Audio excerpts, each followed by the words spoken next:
Ma belle-mère pensait qu'elle hériterait de tout à la mort de papa. La maison, l'entreprise, son patrimoine de 3,1 millions de dollars. Lors de ses funérailles, elle a murmuré à sa sœur, « Enfin, ces enfants ingrats n'auront rien. » Ce qu'elle ignorait, c'est que papa avait discrètement tout transféré à nous, ses enfants, 3 ans plus tôt, et que j'enregistrais ses conversations depuis le diagnostic de son cancer. Je m'appelle Annabelle Dors, 34 ans, avocate d'entreprise à Phoenix, Arizona. Mon père, Lawrence Dors, était un entrepreneur en construction prospère qui a bâti une entreprise de plusieurs millions de dollars à partir de rien. Quand ma mère est décédée d'un cancer du sein il y a 8 ans, papa était dévasté. Nous l'étions tous. Pendant 3 ans, il a porté son deuil seul. Puis il a rencontré Roxane Tran à une collecte de fonds caritative. Elle avait 43 ans, récemment divorcée, et était tout ce que ma mère n'était pas, ostentatoire, exigeante, obsédée par les apparences. En 6 mois, ils étaient mariés. Le changement chez papa fut immédiat et troublant. Roxane a commencé à l'isoler de ses enfants. Les dîners familiaux se sont raréfiés. Les discussions d'affaires, autrefois partagées avec nous, sont devenues soudainement trop compliquées à expliquer.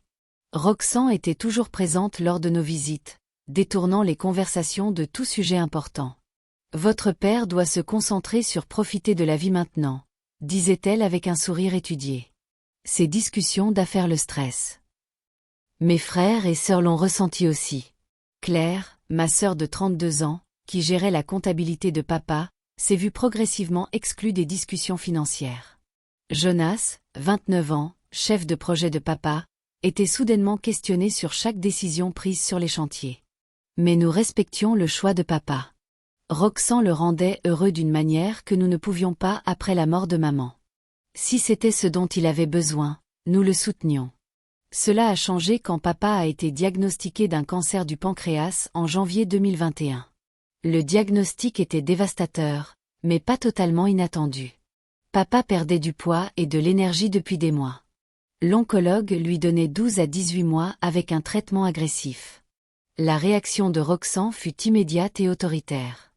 Elle s'est autoproclamée principale soignante et a commencé à restreindre notre accès à lui. Le médecin dit qu'il faut minimiser le stress, expliquait-elle quand nous voulions lui rendre visite. Trop de monde l'épuise. Les visites familiales étaient programmées par Roxane. Les appels professionnels étaient filtrés. Même les amis de longue date de papa ne pouvaient plus le contacter directement. Quelque chose clochait, mais remettre en question une épouse en deuil semblait cruel. Papa avait toujours été farouchement indépendant. S'il voulait que Roxane gère ses soins, c'était sa décision. Mes soupçons ont grandi lors d'une visite en mars 2021. Papa semblait confus quand j'ai mentionné une conversation que nous avions eue la semaine précédente. « Je ne me souviens pas d'avoir parlé avec toi la semaine dernière », a-t-il dit, sincèrement perplexe. Roxane est intervenue rapidement. « Les médicaments affectent sa mémoire, Annabelle. Les médecins nous ont prévenus. » Mais la confusion de papa semblait sélective. Il se souvenait parfaitement des détails professionnels, mais pas des récentes conversations familiales. C'était comme si quelqu'un contrôlait le flux d'informations dans les deux sens. J'ai décidé de tout documenter. En tant qu'avocate, je savais l'importance des preuves. J'ai commencé à enregistrer mes appels avec papa et Roxane à l'aide d'une application légale, admissible devant les tribunaux de l'Arizona. J'ai aussi noté les dates, heures et témoins de toutes nos interactions. Au début, rien de suspect n'apparaissait. Roxane était attentive, papa semblait bien soigné, et son traitement médical semblait approprié. Mais des schémas inquiétants ont émergé. Roxane planifiait nos visites quand papa était le plus fatigué, juste après une chimiothérapie ou au pic des médicaments contre la douleur. Elle répondait à sa place et corrigeait souvent ses réponses. Plus troublant encore, elle parlait du patrimoine de papa comme si elle en était l'unique bénéficiaire. Quand votre père partira, disait-elle lors des réunions familiales, je devrais décider quoi faire de l'entreprise. C'est un tel fardeau pour une femme de mon âge. L'idée qu'elle hériterait de tout n'était jamais explicitement déclarée, mais toujours sous-entendue. Roxane parlait comme si l'entreprise, les propriétés et les investissements de papa lui reviendraient naturellement en tant que veuve. En juin 2021, une conversation avec papa a tout changé. J'étais seule avec lui, Roxane étant à son club de lecture. Papa semblait soudain plus alerte qu'il ne l'avait été depuis des mois. « Annabelle, a-t-il dit, regardant autour de lui pour s'assurer que nous étions seuls, je dois te dire quelque chose d'important. » Il m'a expliqué qu'en 2018, il avait créé un trust irrévocable désignant ses 3 enfants comme bénéficiaires. Tous ses actifs majeurs, l'entreprise, les biens immobiliers, les comptes d'investissement avaient été transférés dans ce trust. « Je savais que Roxane m'avait épousé pour l'argent, a-t-il dit calmement. Je ne suis pas stupide. Mais elle m'a rendu heureux après la mort de ta mère, et je pensais que cela valait quelque chose. J'ai juste veillé à protéger mes enfants. » Le trust était géré par l'avocat de longue date de papa, Gregory Mann, avec des instructions strictes de ne rien révéler avant sa mort. Roxane n'en savait rien. Elle pense qu'elle va tout avoir, a poursuivi papa. Laissez-la le croire, ça la motive à prendre soin de moi. Mais quand je serai partie, elle découvrira que son rôle de veuve s'accompagne d'un héritage très modeste. Papa avait tout prévu depuis des années. Le trust était juridiquement inattaquable, établi alors qu'il était en parfaite santé et sain d'esprit. Roxane hériterait de la maison qu'il partageait et d'un petit compte d'épargne d'environ 52 000 $.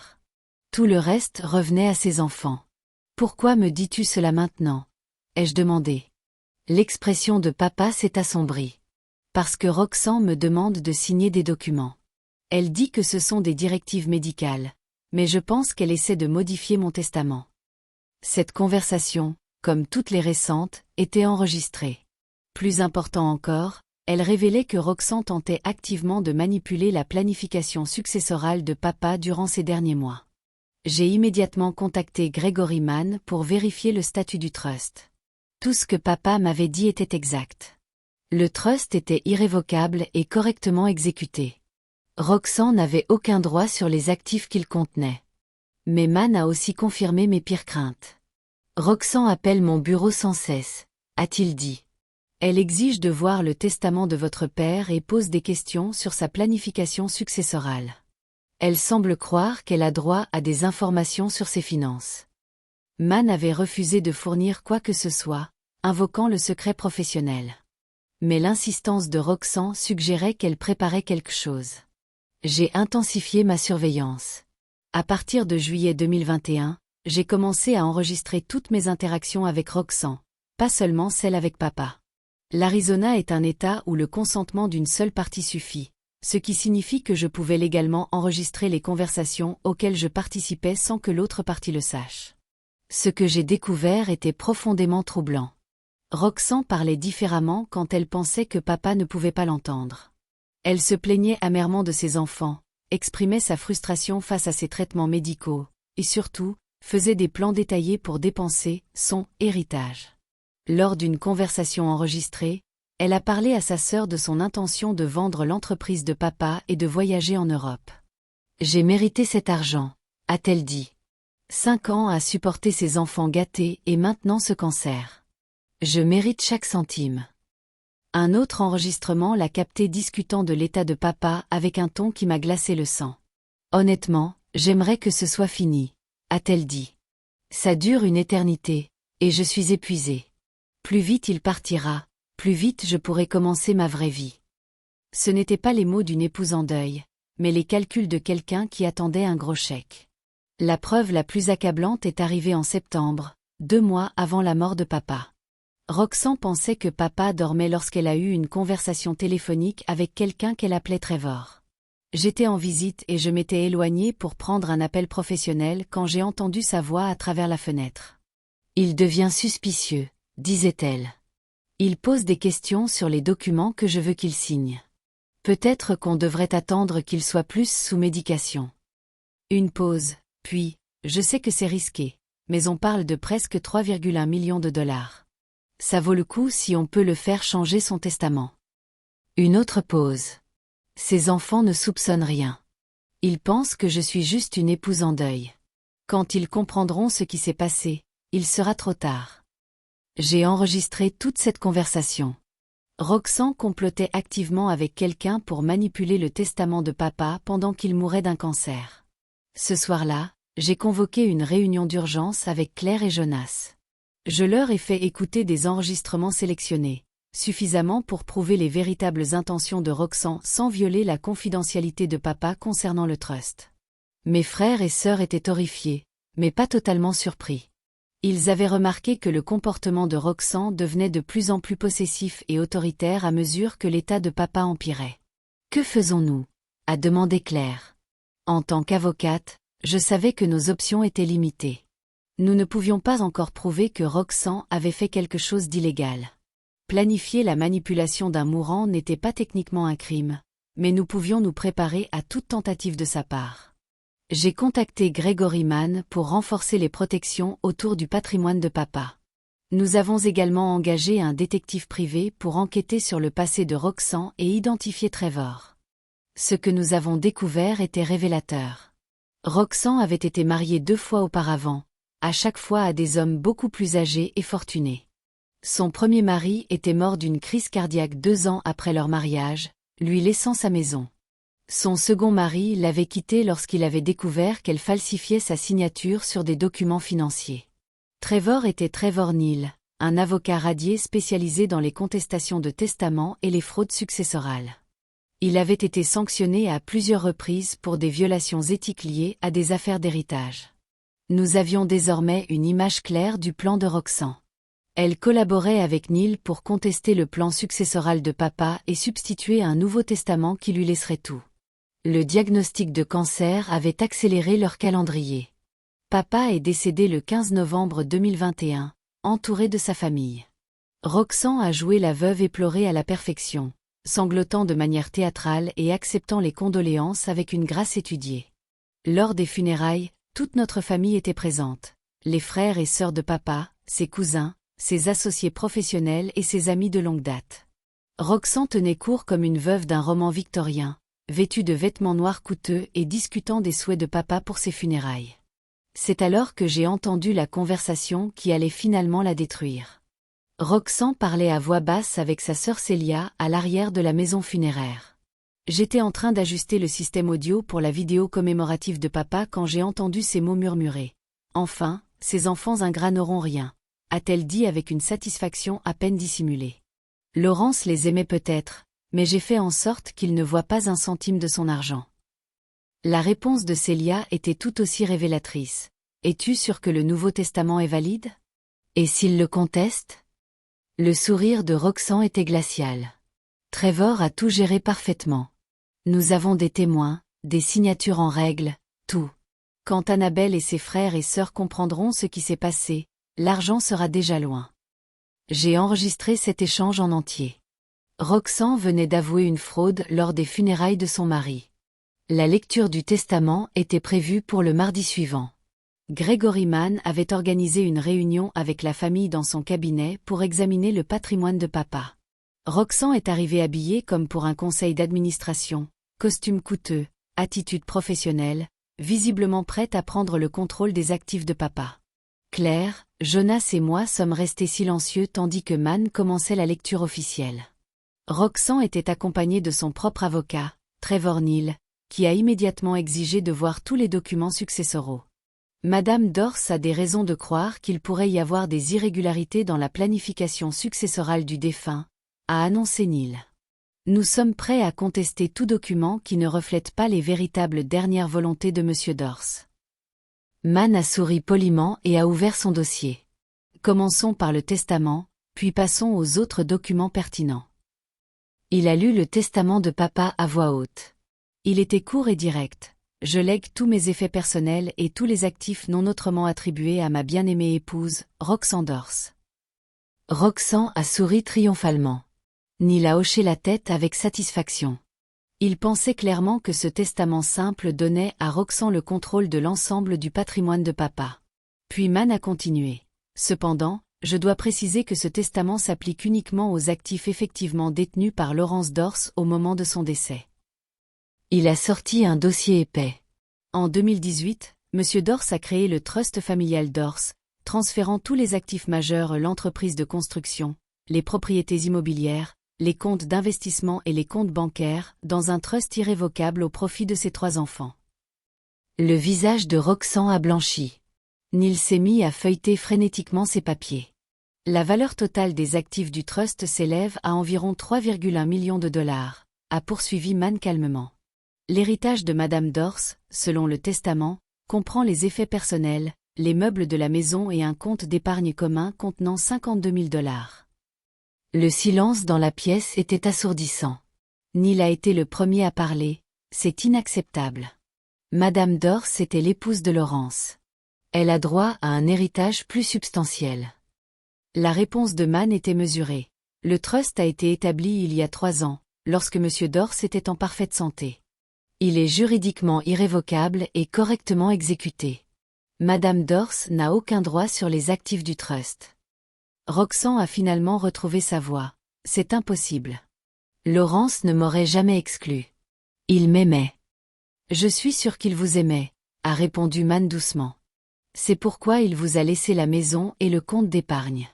Mais il aimait aussi ses enfants et voulait assurer leur sécurité financière. Neil a immédiatement menacé de contester le trust, invoquant une influence indue et une incapacité mentale. Mais Mann était préparé. Je dois mentionner, a-t-il dit, que mademoiselle Annabelle Dorse m'a fourni des enregistrements audio de conversations suggérant qu'il pourrait y avoir eu des tentatives de manipuler la planification successorale de M. Dorse pendant sa dernière maladie. J'ai sorti mon téléphone et j'ai joué l'enregistrement de la conversation de Roxane aux funérailles. Ses propres mots ont rempli la pièce. Enfin, ses enfants ingrats n'auront rien.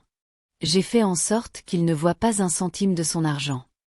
Le visage de Roxane est passé du blanc au rouge profond. Neil lui a immédiatement conseillé de se taire. Cet enregistrement mentionne également un Nouveau Testament avec des témoins et des signatures en règle. Ai-je continué? Je pense que le bureau du procureur serait très intéressé à enquêter sur une éventuelle fraude successorale. La réunion s'est terminée avec Neil faisant sortir Roxane précipitamment du bureau pendant qu'elle proclamait son innocence et menaçait de poursuites. Mais nous savions qu'elle n'avait aucun fondement juridique. Le trust était inattaquable, et ses propres mots enregistrés prouvaient son intention frauduleuse. 3 jours plus tard, Roxane a quitté la maison de papa, ne prenant que ses effets personnels. Elle n'a jamais intenté de contestation juridique au trust. Trevor Neil a fait l'objet d'une enquête de l'ordre des avocats pour son rôle dans le complot. Bien qu'il n'ait pas pu prouver qu'il avait aidé à falsifier des documents, son association avec le plan de Roxane lui a coûté le peu de clients qu'il lui restait. 6 mois après les funérailles de papa, nous avons appris que Roxane avait déménagé à Naples, en Floride, et s'était remariée avec un autre veuf fortuné, âgé de 78 ans. Le trust familial Dorse a distribué les actifs de papa selon ses souhaits. Claire a repris l'entreprise de construction. Jonas a continué à gérer les projets, et j'ai géré les aspects juridiques et financiers depuis Phoenix. Nous avons maintenu l'entreprise de papa comme il l'aurait voulu. Nous avons également utilisé une partie de l'héritage pour créer une bourse en mémoire de papa et maman, soutenant des étudiants issus de familles ouvrières souhaitant poursuivre des études en commerce. En y repensant, je suis frappé par la sagesse de papa dans sa planification. Il avait vu la véritable nature de Roxane, mais avait choisi de gérer cela par une préparation juridique plutôt que par une confrontation. Il a obtenu de la compagnie durant ces dernières années tout en protégeant l'héritage de ses enfants. Les enregistrements que j'ai faits se sont révélés cruciaux, non seulement comme preuve, mais comme validation de nos soupçons. Roxane avait épousé papa pour l'argent, prévu de voler notre héritage, et célébrer ce qu'elle pensait être sa victoire lors de ses funérailles. Mais l'amour de papa pour ses enfants était plus profond que l'avidité de Roxane. Il nous avait protégés des années avant que nous ne réalisions que nous en avions besoin. Roxane pensait avoir épousé un veuf solitaire qu'elle pouvait manipuler. Au lieu de cela, elle avait épousé un homme d'affaires prospère qui savait exactement qui elle était et avait planifié en conséquence. Le piège successoral qu'elle avait tendu pour les enfants de papa l'a finalement piégée elle-même. Aujourd'hui, 5 ans plus tard, l'entreprise de construction que papa a bâtie prospère sous la direction de Claire. Jonas s'est diversifié dans le développement commercial, et j'ai ouvert mon propre cabinet d'avocats spécialisé dans la planification successorale et les cas de maltraitance des aînés. Nous avons appris que protéger une famille nécessite à la fois de l'amour et de la stratégie. Papa nous a donné les deux. Roxane a obtenu exactement ce que papa pensait qu'elle méritait. Assez pour vivre confortablement, mais pas assez pour vivre dans l'extravagance. C'était un résultat juste pour quelqu'un qui avait offert de la compagnie tout en planifiant une trahison. Parfois, la meilleure revanche n'est pas une confrontation dramatique. Parfois, c'est simplement être plus intelligent que ceux qui essaient de profiter de vous.